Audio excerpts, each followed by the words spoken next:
이력서와 자기소개서 쓰기 잘 쓰고는 싶은데 정말 쉽지 않죠? 그나마 이력서는 어느 정도 폼이 딱 갖춰져 있으니까 어떻게든 맞춰서 넣을 수 있는데 자기소개서는 서술형이다 보니까 쉽지가 않아요. 여러분들이 기억해야 할 것은 딱 한 가지입니다. 바로 안녕하세요. 맘커리어 코치 유시아입니다. 우리가 음식을 먹을 때에는 반찬통 툭툭 꺼내놓고 국에 밥 말아 먹으라고 하는 것보다 정갈한 한 상을 차려오면 더 기분이 좋고 반찬에 한 번 더 젓가락이 가겠죠? 이력서와 자기소개서도 마찬가지입니다. 같은 스펙과 능력을 가지고도 어떻게 포장을 하느냐에 따라 두 사람의 인생은 전혀 달라질 수 있어요. 결국 이 모든 건 나라는 상품을 홍보하는 거거든요. 껍데기가 뭐가 중요해? 라고 하시는 분들. 노노, 절대 그렇지 않습니다. 보이는 것도 중요해요.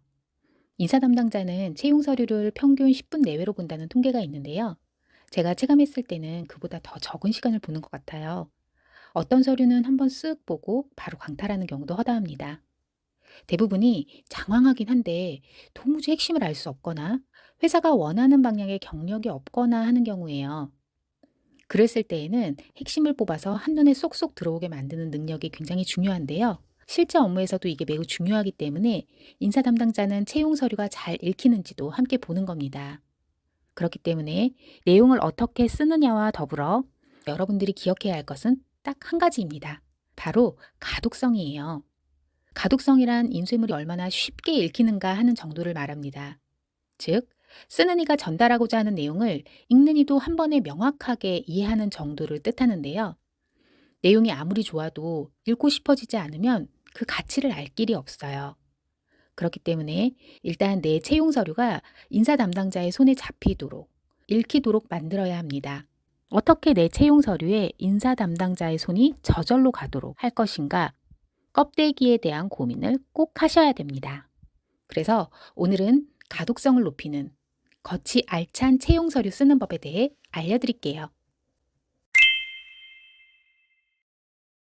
첫 번째, 지원하는 회사의 파일 형식을 확인한다. 요새는 지원하는 회사에서 채용 서류 양식이나 스타일을 정해주는 경우가 많아요.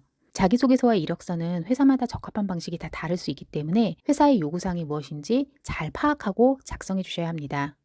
주어진 분량 안에 다 넣기가 힘들어요 하는 분들도 계신데요. 그래도 가능한 한 맞춰주셔야 합니다. 그것도 모두 평가에 들어가요. 두 번째, 한글과 워드 둘 다 작성한다.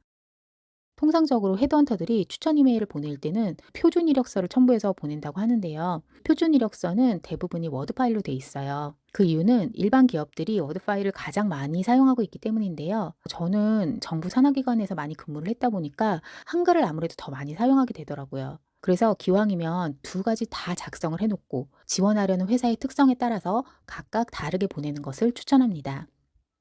세 번째, 깔끔하고 일관성 있는 폰트를 사용한다. 만약 특별히 회사에서 지정해준 양식이나 스타일이 없다면 자유 형식이라는 말이죠. 사실 이런 경우에는 딱히 정해진 건 없지만 되도록이면 깔끔하고 가독성 좋은 폰트를 사용하는 것이 좋습니다. 복잡하거나 스타일이 강조된 폰트는 가독성을 좀 떨어뜨릴 수가 있어요. 하지만 회사나 기관의 문화에 따라서 창의적이고 혁신적인 특성이 있다면 좀 더 독특한 폰트를 사용하시는 경우도 있기는 합니다.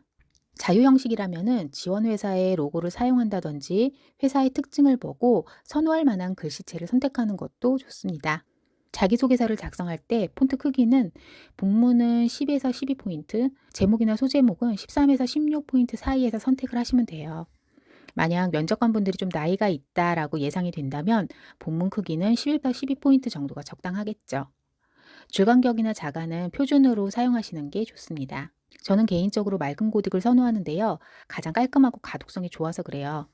저는 회사에서 서류를 작성할 때에도 HY 제목은 헤드라인에 본문은 맑은 고딕, 그리고 본문 포인트는 11포인트, 소제목 13포인트, 제목은 15에서 16포인트로 쓰고는 했어요. 이것도 그냥 제가 개인적으로 쓰는 거긴 하지만 여러분들도 만약에 잘 모르겠다 하면 이렇게 사용을 하셔도 좋을 것 같습니다. 하지만 회사에 따라 맑은 고딕을 쓰지 않는 곳에서는 깨져서 다른 폰트로 보일 수도 있다는 점 감안하세요.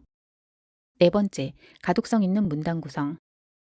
기사처럼 이력서나 자기소개서 앞에 헤드라인을 작성하시면 좋습니다. 내가 어떤 사람인지 한 줄 요약해서 넣는 거죠. 물론 이 문구는 그냥 내가 넣고 싶은 걸 막 넣는 게 아니라 나는 기업이 요구하는 인재상에 맞춘 특성을 가지고 있다는 것을 강조한 내용으로 작성을 해야겠죠? 또는 주요 문단별로 소제목을 만들어주면 한눈에 쏙쏙 들어옵니다.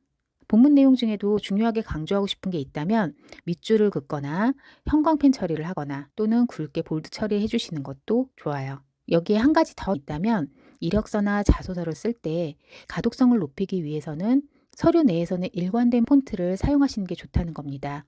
제목 폰트, 본문 폰트, 소제목 폰트끼리는 다 일치하게 써야 한다는 말이에요. 다섯 번째, 검토.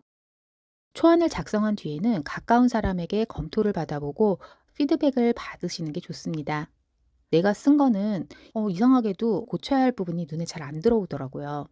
그래서 여러분이 좀 쪽팔리더라도 꼭 다른 사람에게 피드백을 받아보시고 수정을 하시는 게 좋습니다. 그리고 제출하기 전에 철자와 문법을 꼼꼼하게 확인해 주세요. 이거는 면접 볼 때 웃는데 치아에 김 묻은 거나 똑같은 거예요. 오타나 문법에 안 맞는 문장을 쓰면은 신뢰성을 떨어뜨릴 수 있거든요. 인사 담당자들은 그 사람에 대해서 좋은 인상을 가질 수가 없습니다.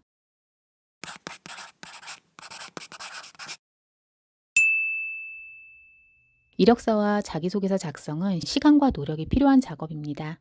서두르지 말고 천천히 작성해 보시고요. 지금 제가 얘기한 다섯 가지 꼭 기억하시고 한번 적용해 보신다면 훨씬 더 좋은 글을 쓰실 수 있을 겁니다. 오늘 영상이 도움이 되셨다면 구독과 좋아요, 알림 설정 부탁드립니다.